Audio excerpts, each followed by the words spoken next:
รูปปั้นสวยๆมาฝากค่ะอันนี้ก็เป็นที่ว่าการอำเภอตึกสูงเกาปุงกิตาโลประจำเมืองเจมินะคะ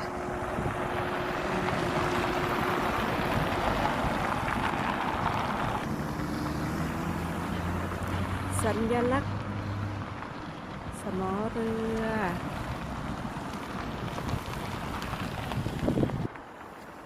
เรามาดูว่าเราจะไปไหนกันเราจะไปไหนกันเรามาดูทางนี้มาดูทางนี้